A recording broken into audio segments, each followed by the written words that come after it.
Oscar Piastri arrived at his home Grand Prix and found Formula One running on emergency rules.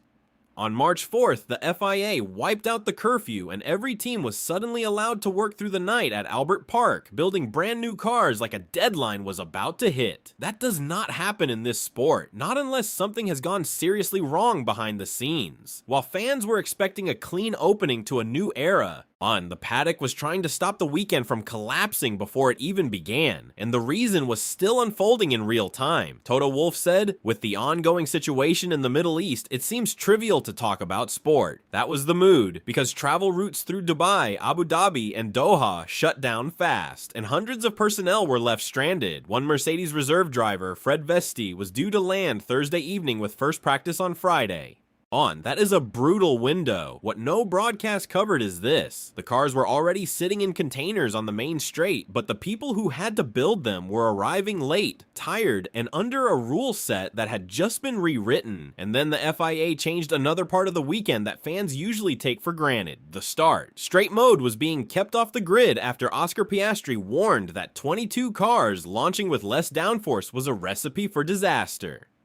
Add the new turbo spool demands without the MGU-H, add a brand new warning sequence on the grid, and suddenly Melbourne is not just a race, it is a live stress test for the entire new era. Because if the start procedure breaks, everything breaks, so let us go to the moment that forced the FIA to rewrite the launch itself. The first warning sign of the new era was not a lap time, it was a launch. In Bahrain, teams lined up for practice starts and the result was ugly. The lights went out, and only a couple of cars moved like they should. The rest either froze on the grid or crawled forward in anti-stall, engines stumbling like they had been caught off guard. Nobody in that garage expected what came next, because this was not a driver mistake, it was the rules revealing a weakness the sport had not solved yet. Here's the core problem. Without the MGU-H, the turbo is no longer kept spinning by an electric helper.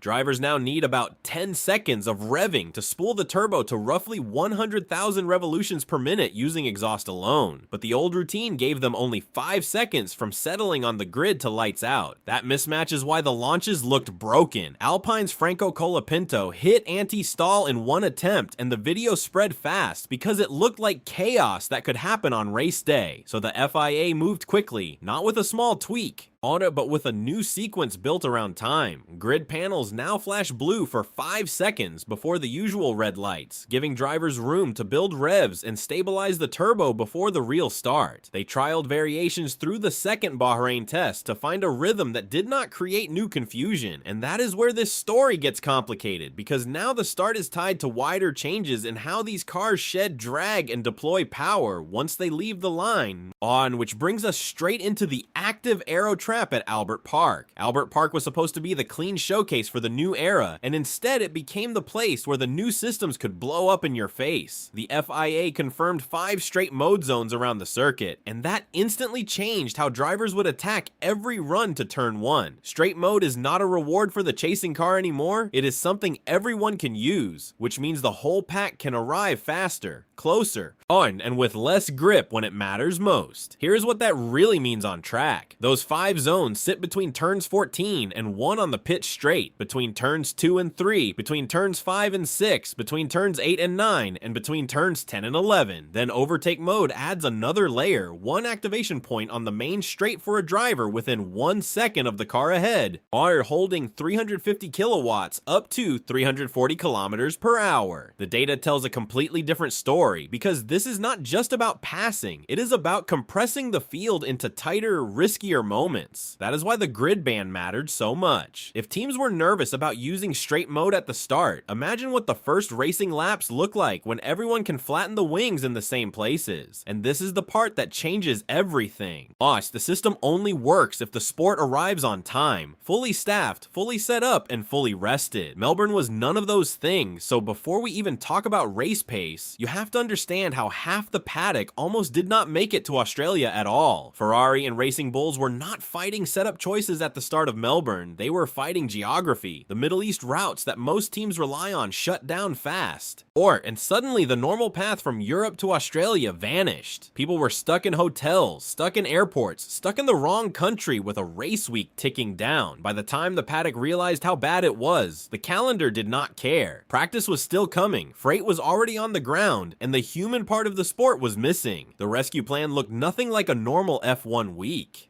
A travel agency called Travel Places helped arrange emergency charter flights for about 500 paddock staff, skipping the closed airspace and taking routes nobody would pick by choice. One went through Singapore, another went through Dar es Salaam in Tanzania, others found seats through Fiji, San Francisco, Hong Kong, Malaysia, and China, whatever pointed toward Australia. Even after landing, some crews had less than 2 days before first practice, and which is almost no margin for a new car build. What made it worse was the public story in Melbourne. Travis Old went on Channel 9 and told everyone it was under control, that the freight was there, and nobody should worry about surprise drivers under a helmet. But inside the paddock, the mood was the opposite, because one more delay could have turned a tight plan into a full breakdown. That contradiction is why the FIA made its most extreme move of the week.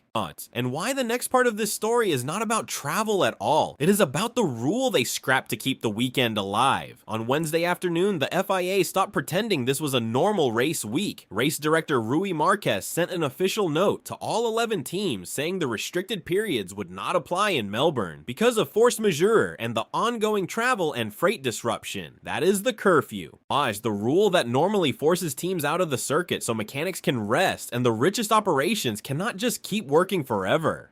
Scrapping it was a quiet admission that the weekend was hanging by a thread. The reason the curfew matters is simple. It is built into how teams plan their entire build schedule. Restricted Period 1 usually starts 42 hours before first practice. Restricted Period 2 starts 18 hours before. During those windows, teams cannot keep their core operational crew on site, including around 60 key personnel and another 16 in training roles. Those numbers are there to protect people, not just budgets. When you remove that protection on a week with brand new cars, fatigue stops being a side note and starts becoming a performance factor. But here is what the paddock is not talking about. When time becomes the only thing that can save you, the teams with deeper rotations and smoother processes gain an edge, even if nobody says it out loud. Inside the garage, engineers are not just chasing speed, they are trying to avoid tired mistakes that can ruin a whole weekend before the car even rolls. And the curfew waiver did not happen in a vacuum, because the freight system was already under pressure before any flights were grounded, which is why the next part is about the cost cap change that turned logistics into a season-long puzzle. Weeks before the travel shutdown, one team was already warning that the real fight in 2026 was not only on track. Atlassian Williams sporting director Sven said the logistics operation this year was the biggest challenge he had faced in Formula 1, and he did not say it like a soundbite. He said it like someone who had been living inside spreadsheets, crates, and shipping deadlines, watching the new rules squeeze the sport from the inside. The cost cap changes did not just move numbers on paper. They changed what teams could pack and how they could ship it. Items that used to sit outside the limit were now counted inside, which forced teams to rebuild their freight kits piece by piece. Sven described it as a jigsaw puzzle, because some parts of the kit moved into the cap, some moved out, and suddenly the same old plan no longer fit. Williams sent multiple sea freight kits around the world that would not return until the season ends, which means every stop is connected. That is why Melbourne was so risky. Flyaway freight does not reset, it leapfrogs forward, so one delay can ripple into Japan and beyond. Williams even moved from 2 shifts to 3 to avoid 16 or 17-hour days piling up before racing even starts. Now imagine adding the travel chaos on top of that, right as the sport also expands to 11 teams. And that is where the next section hits harder, because the weekend did not just survive a travel crisis. It survived a stack of new era pressures that should have broken it. Cadillac joining Formula 1 as the 11th team should have been the headline moment, a clean sign that the sport is growing into a new era. Instead, it landed in the middle of a week where everything felt like it could snap. People in the paddock were comparing the tension to Melbourne 2020 and even the Iceland volcano year because the disruption felt that serious. The difference this time was brutal. The race was still being pushed forward, even while the sport was clearly limping. The authority voices told the real story. Toto Wolff did not talk like someone selling a preview. He sounded like someone trying to keep perspective while the schedule kept moving. Andrea Stella backed up the grid agreement to keep straight mode off the start because the risk was obvious to everyone. Then Fred Vasseur added a different edge.